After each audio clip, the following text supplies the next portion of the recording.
होली की आत्मा।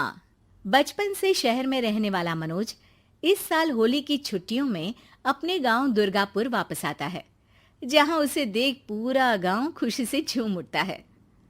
जब गया था तब इतना सा था और अब देखो कितना बड़ा हो गया है।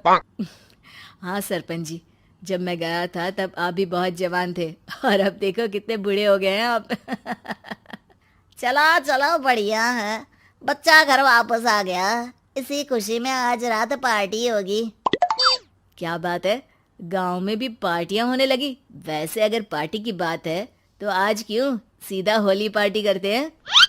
होली पार्टी की बात सुन चहल पहल में अचानक सन्नाटा छा जाता है, जिसे देख मनोज को कुछ अजीब लगता है, लेकिन तभी सरपंच बात पलट देता है। अब बहुत देर हो गई, चलो सब अपने घर चलो, पार्टी के बारे में कल सोचेंगे। मनोज भी मम्मी पापा के साथ घर आ जाता है, पर होली पार्टी और उस पर पूरे गांव की खामोशी वाली बात अभी तक उसके जहन से निकलती नहीं। पापा, होली पार्टी की बात पर सब चुप क्यों हो गए थे? अरे होगी उनकी कोई अपनी बात। मुझे गांव की पंचायत ही थोड़ी पता है। थक गया हूँ, चलो सो जाते हैं, कल बात करते हैं।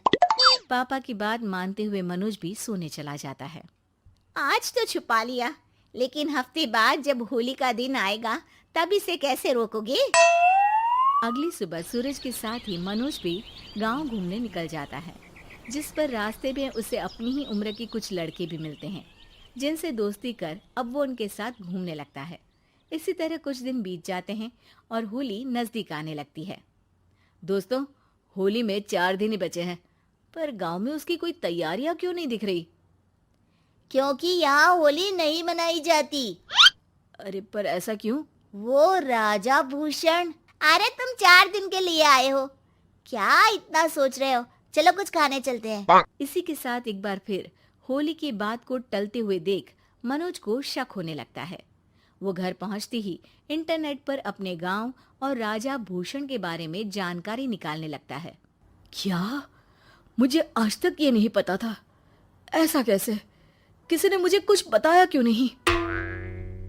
सारी जानकारी लेने के बाद मनोज गांव वालों या अपने मम्मी पापा से कुछ पूछे बिना खुद ही उसकी सच्चाई के बारे में छानबीन करने लगता है, जिसके चलते वो राजा भूषण की हवेली में पहुंचता है।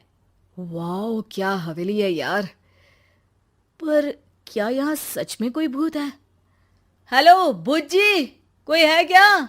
हम इस साल गांव में होली सेलिब्रेट कर रहे हैं, क्या आप उस पर थोड़ा इंटरव्यू देंगे? मनोज के ऐसा बोलते ही गांव में तूफान उठ जाता है और हवेली में रखी सारी चीजें हिलने लगती है। एक अदृश्य शक्ति मनोज को धक्का देकर हवेली से बाहर निकाल दरवाजा बंद कर लेती है। ये सब देख मनोज हैरान रह जाता है। क्या अभी मुझे हवा ने धक्का देकर बाहर निकाल दिया? मेरे होते हुए इस गांव में कभी होली नहीं मन सकती, इसलिए दोबारा ऐसी कोशिश भी मत करना, अंजाम बुरा होगा। आवाज सुन मनोज हैरानी से इधर उधर देखने लगता है, पर उसे कोई दिखाई नहीं देता। वो गांव वापस आ जाता है, जहां तूफान की वजह से सब कुछ तहस महस हो चुका होता है। आखिर ये तूफान आया कैसे? ना ऐसा कोई मौसम था और ना ही हमने होली का त्योहार मनाने की बात की थी। सरपंच की बात पर कोई रिएक्शन दिए बिना मनोज चुपचाप अपने घर चला जाता है।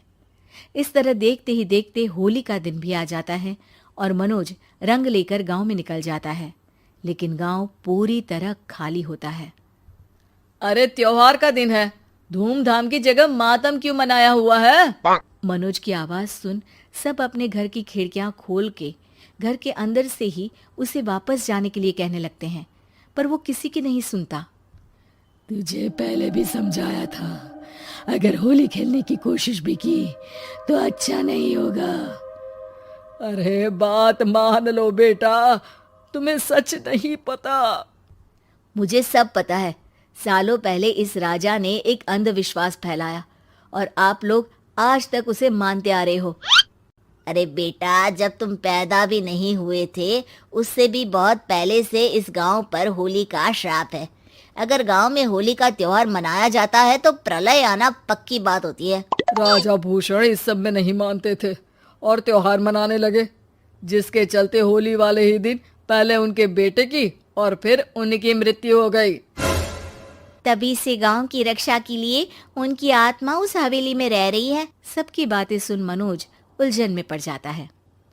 सोचना भी मत मनोज, अगर तुमने इस परंपरा को तोड़ने की कोशिश भी की तो उसका परिणाम इस गांव और गांव के लोगों के लिए अच्छा नहीं होगा।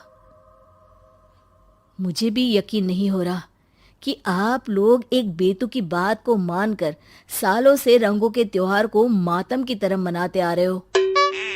मनोज किसी की कोई बात ना मानते हुए पूरे गांव में रंग बिखेर देता है, जिसके तुरंत बाद वहां तूफान के साथ बिजलियां गरजने लगती है।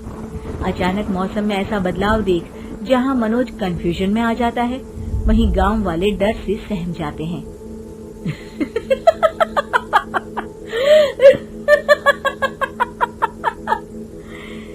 इस लड़के ने हमारे जैसे सिर्फ अपने स्वार्थ के लिए नहीं बल्कि पूरे गांव की खुशियों के लिए यहाँ होली मनाई है, जिस वजह से अब इस गांव पर होली का श्राप टूटता है। ऐसा बोलकर राजा का भूत वहां से गायब हो जाता है, जिसके बाद गांव के लोग धूमधाम से होली मनाते हैं। खुशियों के रंग गांव में बिखरे ही होते हैं कि अगली सुबह अचानक मनोज कहीं गायब हो जाता है और एक बार फिर गांव में होली का नया राज शुरू हो जाता है।